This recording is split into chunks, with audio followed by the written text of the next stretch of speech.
Hello kids, हम लोग कक्षा 11वीं एनसीईआरटी रसायन विज्ञान का 5वां चैप्टर पढ़ रहे हैं, द्रव्य की अवस्थाएं।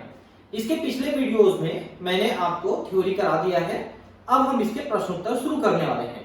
तो पहला प्रश्न है 30 डिग्री सेल्सियस और 1 बार दाब पर वायु के 500 डेसीमीटर क्यूब आयतन को 200 डेसीमीटर क्यूब तक संपीड़ित करने के लिए कितने न्यूनतम दाब की आवश्यकता होगी।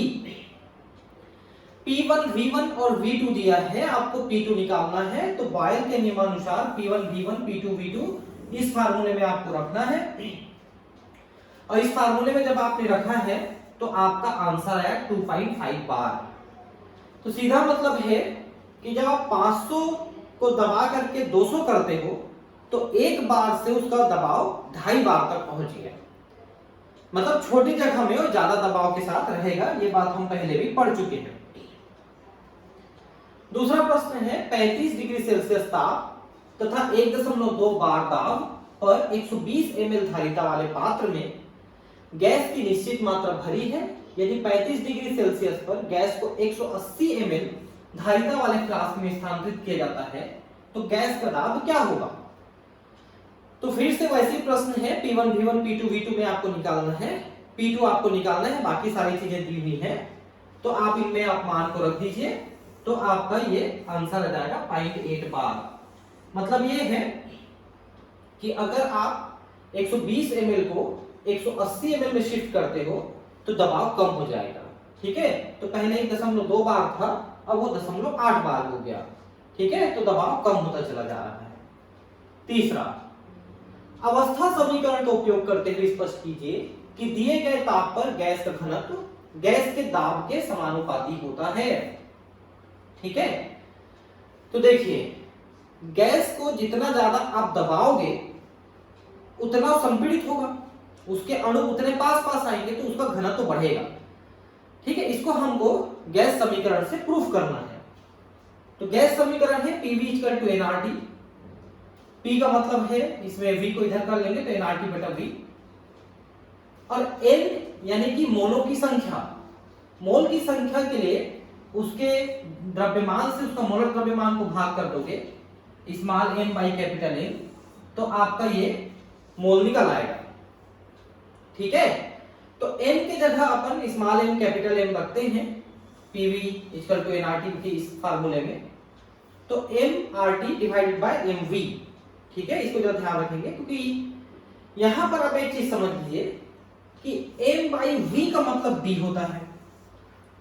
ठीक है, तो यहां पर m बाई v की जगह d रख देते हैं तो dRT बाय कैपिटल M ये हो गया। देखिए dRT बाय कैपिटल M। ठीक है, तो आप देख सकते हैं कि ये सभी चीजें तो फिक्स होती हैं। ठीक है, आपने निश्चित तापमान पे मोलर द्रव्यमान पे किसी का निश्चित होता है और R जो गैस नियतांक है वो भी निश्चित है। तो सभी चीजें जब निश्चित हैं तो इनके जगह अपन एक समानुपात ले सकते हैं, तो P = D। आप इसको यहां पर रख सकते हो। नेक्स्ट, 0 डिग्री सेल्सियस पर तथा 2 बार दाब पर किसी गैस के ऑक्साइड और घनत्व 5 बार दाब पर डाई नाइट्रोजन के घनत्व के समान है तो ऑक्साइड का अणु भार क्या होगा। देखिए घनत्व का अभी आपने निकाला था D = कैपिटल MP/RT। ठीक है, यहां पर कैपिटल M मोलर द्रव्यमान है, P उसका दाब है, R और T तो आप जानते हैं क्या है, मोलर ये जो है केल्विन में तापमान है और R जो है गैस नियतांक है। तो अब नाइट्रोजन के लिए क्या दिया है, देखिए डाई नाइट्रोजन के लिए 5 बार दिया है, P = 5 बार, और डाई नाइट्रोजन मतलब N2 का मतलब 14 दूनी 28, ये 28 का मोलर द्रव्यमान है। तो नाइट्रोजन का घनत्व कितना आया है ना, PM/RT में अगर आप रखते हैं तो 528 RT ये आपका मान है। और किसी ऑक्साइड के लिए कितना दिया है, ये 2 बार दिया है। ठीक है, तो ये 2 बार रख दीजिए और इसका मोलर द्रव्यमान आपको निकालना है। ठीक है, अब दोनों का घनत्व बराबर में लिखना है। तो ये आपने नाइट्रोजन के लिए निकाला ठीक है, और ये आपका ऑक्साइड के लिए। तो ऑक्साइड के लिए इस फार्मूले में अगर आप रखते हैं Pm/RT तो 2mRT, ठीक है। अब ये दोनों बराबर है, तो इधर आपने निकाला है 5 × 28/RT, इधर आपने लिखा 2 × m/RT। तो ये दोनों बराबर है, तो RT RT कट गया दोनों साइड से। मान लो दोनों में नीचे में RT RT था, तो दोनों का RT कट गया, ठीक है। अब इसका सॉल्व करोगे तो m को इधर ले आओ, आपका सॉल्यूशन आ गया, ये देखिए, ठीक है। या मतलब 2 को इधर लाओगे तो m का मान निकलेगा, सॉरी, है ना। तो ये m का मान आपको मिल गया यहाँ पर, तो ये आ गया आपका 70 ग्राम पर मोल। तो जो ऑक्साइड है, जो भी ऑक्साइड बनाए हैं अपन, उस ऑक्साइड का मोलर द्रव्यमान 70 ग्राम है, ठीक है। 70 ग्राम इसका मोलर द्रव्यमान है। बहुत आसानी से आप निकाल सकते हो, तो ध्यान से सॉल्व करने की जरूरत है। नेक्स्ट, 27 डिग्री सेल्सियस पर 1 ग्राम आदर्श गैस का दाब 2 बार है, ठीक है। जब समान दाब पर इनके 2 ग्राम आदर्श गैस मिलाई जाती है तो दाब 3 बार हो जाता है। इन गैसों के अणु भार में संबंध स्थापित कीजिए। पहले जो है 2 बार था, और मिला दिए तो 3 बार हो गया। कितना मिला है? 2 ग्राम मिलाए तो 3 बार हो गया। तो पहला हम निकालते हैं Pv/nRT। अब दोनों के लिए एक फार्मूले को लिख लेंगे, Pa के लिए और Pb के लिए, ठीक है। तो इधर Na कर लेंगे, इधर Nb कर लेंगे, ठीक है। दोनों के मोलर द्रव्यमान को हमको निकालना है। अब मोलों की संख्या, Na के मोलों की संख्या जो है 1/Ma, क्योंकि शुरू में हमने 1 ग्राम लिया है। मोलों की संख्या क्या होती है? मोल बराबर होता है कितना आपने ग्राम लिया है और उसका कितना मोलर द्रव्यमान है। तो मोलर द्रव्यमान, और पहले आपने लिया है 1 ग्राम, इसके लिए तो 1 ग्राम बटा Ma, और दूसरे का आपने लिया है 2 ग्राम, तो 2/Mb। दोनों का मोलों की संख्या आप यहां पर लिखेंगे, ठीक है। और Pa का बराबर 2 बार दिया है, ठीक है। और कुल जो है Pa Pb का मतलब 3 बार है। तो कुल बार 3 है, जिसमें से 2 बार Pa का है, तो 1 बार Pb का होगा। Pb का 1 बार होगा, क्योंकि कुल बार 3 है ना, दोनों का मिला के 3 है, जिसमें से एक का 2 है तो दूसरे का 1 है। तो ये Pb भी आ गया अपने को। तो अपन क्या क्या चीज निकाल चुके? PAV = nRT, PVV में nBRT। इनमें हमने ये निकाल लिया, ये निकाल लिया, ये निकाल लिया, ये निकाल लिया, ठीक है। तो PA/PB आप करिए = NA/NB, क्योंकि RT RT दोनों में एक जैसा है, ठीक है। तो Na का मतलब 1/Ma और Nb का मतलब 2/Mb, तो उल्टा कर दिए। आप इसको समझ पाए ना कैसा होगा? देखिए, 1/Ma भागित 2/Mb, ऐसा रहता है। तो आपको पता है ना कि भागित को अगर आप उल्टा कर दोगे तो गुणा कर सकते हैं। जैसे 2/Mb को आप भाग दिए हो, आप इसको चाहो तो गुणा कर सकते हो उल्टा करके। तो देखिए, उल्टा करके गुणा कर दिया इसने, तो Mb/2 हो गया, ठीक है। तो ये देखिए कैसा हुआ, Mb/Ma 1/2, ठीक है। तो अब ये 2 को आप अगर इधर ले आए तो ये हो जाएगा Mb/Ma। देखिए, तो 2A 2Pa/2Bb। आप इसको सॉल्व कर पाएंगे ना? ये 2 को हमने इधर लाया है, ठीक है। तो ये बच गया Mb/Ma 2Pa/2Pb। ये देखिए इतना लिखा है हमने, देखिए, है ना। अब Pa का मान था 2 बार और Pb का मान था 1 बार, इनको रख दीजिए यहां पर। तो Mb/Ma = 4/1, ठीक है। मतलब ये है कि मोलर द्रव्यमान B का मोलर द्रव्यमान A की तुलना में 4 गुना ज्यादा द्रव्यमान है, ठीक है। ये 4 गुना ज्यादा द्रव्यमान है, Ma की तुलना में Mb का द्रव्यमान 4 गुना ज्यादा है। ये देखिए, Mb = 4Ma। तो थोड़ा सा ये डिफिकल्ट टाइप का क्वेश्चन है, लेकिन आपको बन जाएगा, थोड़ा आराम से बनाएंगे तो बन जाएगा। नाली साफ करने वाले ड्रेनेक्स में सूक्ष्म मात्रा में एल्यूमिनियम होता है। कास्टिक सोडा से क्रिया कर डाई हाइड्रोजन गैस उत्पन्न करता है। यदि एक बार और 20 डिग्री सेल्सियस पर 0.15 ग्राम एल्यूमिनियम अभिक्रिया करेगा तो निगमित डाई हाइड्रोजन का आयतन कितना होगा? देखिए, पहले तो आप समीकरण जानिए कि एल्यूमिनियम कैसे क्रिया करता है कास्टिक सोडा से और कैसे वो हाइड्रोजन रिलीज करता है। तो ये फार्मूला आपको याद रखना पड़ेगा पहले तो समीकरण, ठीक है। 2 aluminium plus 2 NaOH plus 2 H2 सभी दो दो दो हैं और इधर 2 और 3 बन रहा है, सोडियम एल्यूमिनियम ऑक्साइड और थ्राइस H2 ये बन रहा है। मतलब ये है कि एल्यूमिनियम के 2 मोल यूज होते हैं तो 3 मोल हाइड्रोजन बनते हैं और एल्यूमिनियम का 1 मोल होता है 27 ग्राम, ठीक है। एल्यूमिनियम का एटॉमिक मास परमाणु भार 27 है और 2 एल्यूमिनियम का मतलब हो गया है 54 ग्राम। हाइड्रोजन का 1 मोल 1 ग्राम का होता है तो 3 मोल 3 ग्राम, 3 मोल, ठीक है। ये देखिए, तो यहां पर आप देखिए कि 54 ग्राम एल्यूमिनियम यूज होता है तो 3 मोल H2 रिलीज होता है। तो 0.15 ग्राम एल्यूमिनियम यूज होने से इतने मोल हाइड्रोजन रिलीज होगा।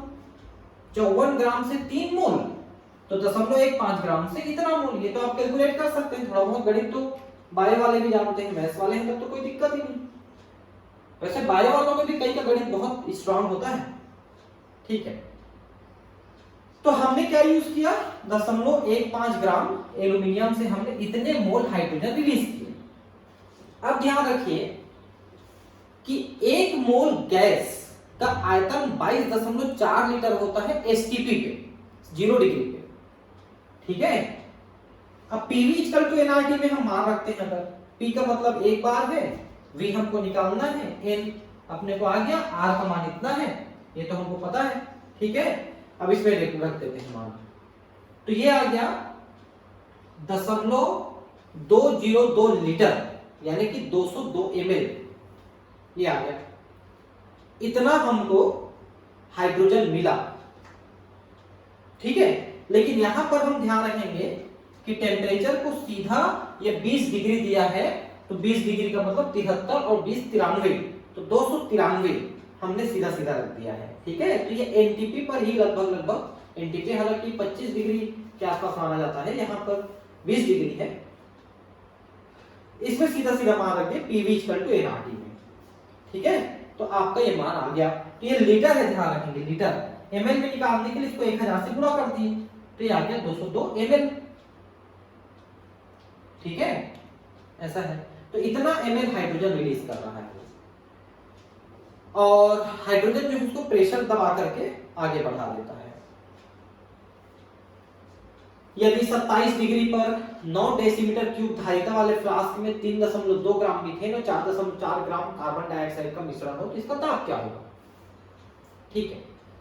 पीवी इक्वल टू एनआरटी और एन का मतलब होता है small M by capital M, ठीक है, ये मान होता है इसका। तो अब देखिए यहां पर पीवी इक्वल टू एनआरटी में एम बाई कैपिटल एम हमने रखा, ठीक। अब आपको क्या कहते हैं, देखिए पहले आप मीथेन का निकालिए। मीथेन CH4 है तो इसका आपने लिया है 3.2 ग्राम और इसका मोलर द्रव्यमान 16 है। टेम्परेचर आपने 27 डिग्री यानी 300 केल्विन लिया है और आयतन आपने 9 डेसीमीटर क्यूब लिया है, ठीक है। तो 9 × 10⁻³ मीटर क्यूब आ जाएगा, डेसीमीटर है तो -3 हो जाएगा, ठीक है। और गैस कांस्टेंट है 8.314 पास्कल मीटर क्यूब पर केल्विन पर मोल, ठीक है। इसमें आप पहले मीथेन का दाब निकाल लीजिए पीवी इक्वल टू एनआरटी से। तो मीथेन का दाब आ गया इतने पास्कल। इसी विधि से CO2 का दाब निकालिए। CO2 पे 4.4 ग्राम लिया है, मोलर द्रव्यमान 44 है, टेम्परेचर इतना है, वॉल्यूम इतना है, ठीक है। वॉल्यूम जो है 9.9 क्योंकि इतने ही धारिता वाले में मिला रखा हुआ है ना वो, तो उतना ही वॉल्यूम लेंगे और इसमें हम मान रखे तो इतना आया पास्कल। मतलब ये है कि मीथेन का दबाव इतना बढ़ रहा है और कार्बन डाइऑक्साइड का दबाव इतना बढ़ रहा है, तो दोनों के दबाव को हम जोड़ेंगे, ठीक है। तो दोनों को जोड़ेंगे तो 10⁴ तो कॉमन ले लेंगे, 5.5 और 2.7 को जोड़ देंगे तो 8.314 आ रहा है, 10⁴ पास्कल ये दबाव आ रहा है। तो दोनों के हमने आंशिक दाब को निकाला है, उसके बाद दोनों के आंशिक दाब को हमने जोड़ दिया है, तो हमको कुल दाब मिल गया यहाँ पर। नेक्स्ट, 27 डिग्री सेल्सियस ताप पर जब 1 लीटर के फ्लास्क में 0.7 बार पर 2 लीटर डाई ऑक्सीजन तथा 0.8 बार पर 0.5 लीटर डाई हाइड्रोजन को भरा जाता है तो गैसीय मिश्रण का दाब क्या होगा। देखिए यहां पर अब 3 प्रकार का दाब निकालना है, ठीक है। P1, V1, P2, V2 दिया हुआ है, इक्वल टू P3, V3 में V3 भी दिया हुआ है, ठीक है। क्योंकि अब देखिए P1 कितना दिया है 0.8 बार, ठीक है, और ये 0.8 बार ना, और P2 कितना दिया है 0.7 बार। ये देखिए पहले 0.8 बार था और उसमें 0.7 बार और जोड़ा है आपने।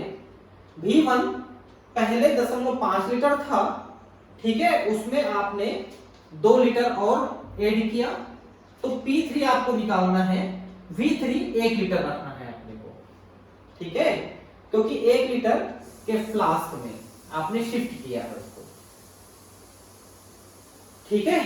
मतलब पहले क्या था, देखिए एक फ्लास्क था आधे लीटर का, उसमें डाई हाइड्रोजन भरा हुआ था, आधे लीटर के फ्लास्क में डाई हाइड्रोजन भरा हुआ था 0.8 बार पे, और दूसरा फ्लास्क था 2 लीटर का, उसमें डाई ऑक्सीजन भरा हुआ था 0.7 बार पे। अब दोनों को मिला के 1 लीटर के फ्लास्क में हमने शिफ्ट किया, तो अब उसका क्या दाब होगा, समझ रहे हैं आपको। मतलब 3 फ्लास्क है, ठीक है, एक फ्लास्क में हाइड्रोजन भरा है, एक फ्लास्क में ऑक्सीजन भरा है, दोनों को मिला के तीसरे फ्लास्क में भर दिया। तीसरे फ्लास्क का आयतन 1 लीटर है, एक फ्लास्क का आयतन 0.5, एक फ्लास्क का आयतन 2 लीटर है, उन सभी में अपना अपना दबाव के साथ भरा हुआ है, उन्हीं को हमने लिखा है यहाँ पर। अब इसको कैलकुलेट करोगे तो 1.8 बार आ रहा है टोटल में, ठीक है, 1.8 बार ये आ रहा है।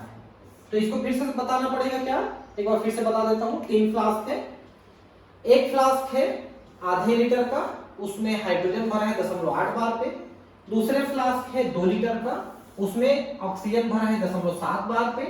ये 2 फ्लास्क के आयतन और दाब को दिया हुआ है, इन दोनों को एक तीसरे फ्लास्क में शिफ्ट किया, उसका आयतन तो दिया है, उसमें दाब कितना होगा ये पूछ रहा है आपको।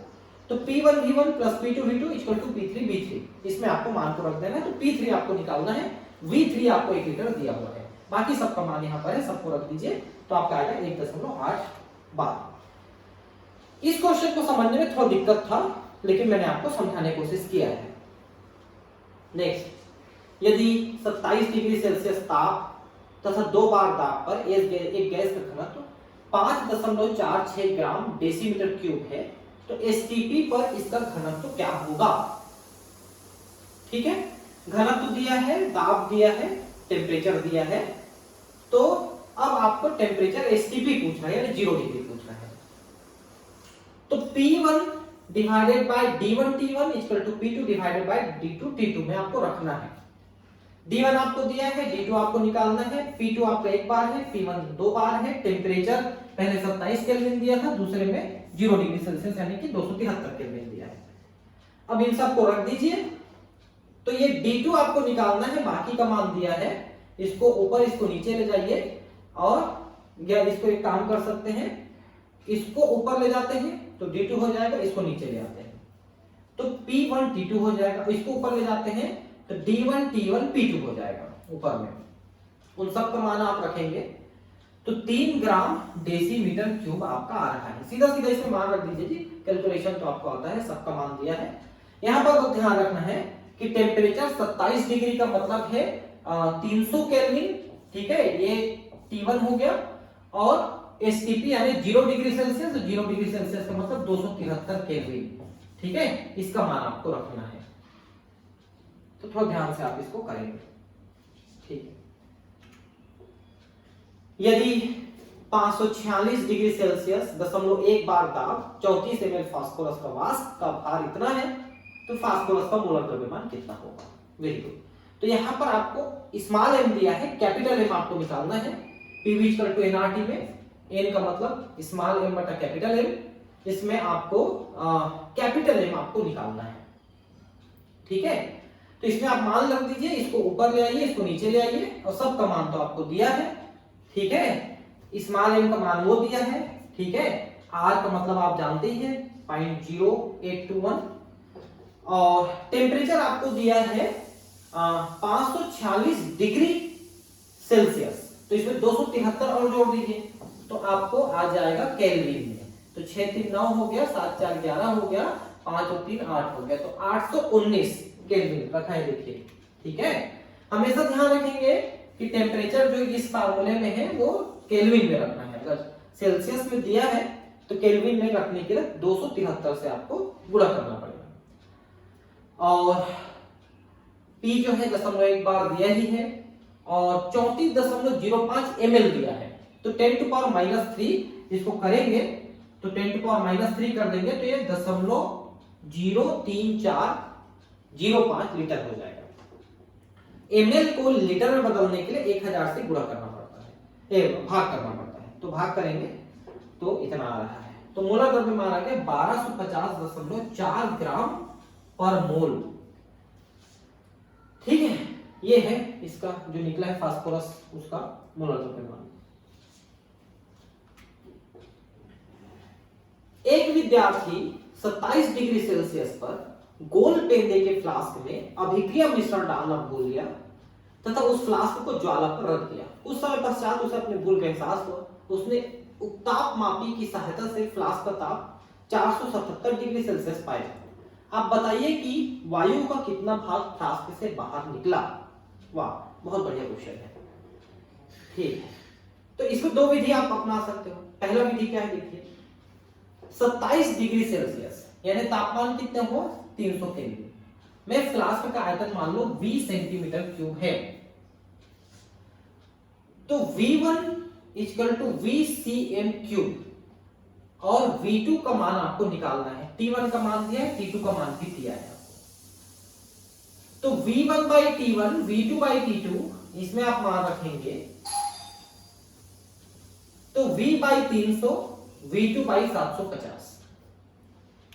ठीक है, अब यहां पर है, इसको सॉल्व करेंगे तो V2 का मतलब है 2.5 V।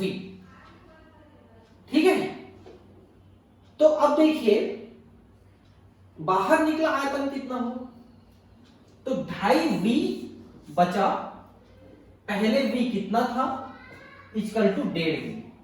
कैसे निकला, बाहर निकला वायु का आयतन, इस तरह से आप निकाल सकते हैं। ठीक है, क्योंकि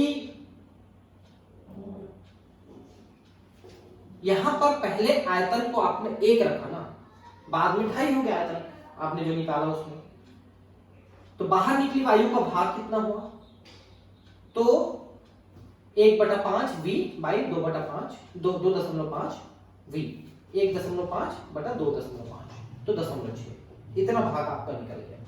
दूसरी विधि जो ज्यादा इजी है, आप देख सकते हैं VV इक्वल टू nRT में आप रख दीजिए, और ये टेम्परेचर की व्युत्क्रमानुपाती है, इसलिए N2 by N1 equal to T1 by T2, और T1 है 300 और 750, तो N2 by N1 equal to 0.4, मतलब इतना बचा। तो बाहर निकली वायु कितनी होगी 0.6।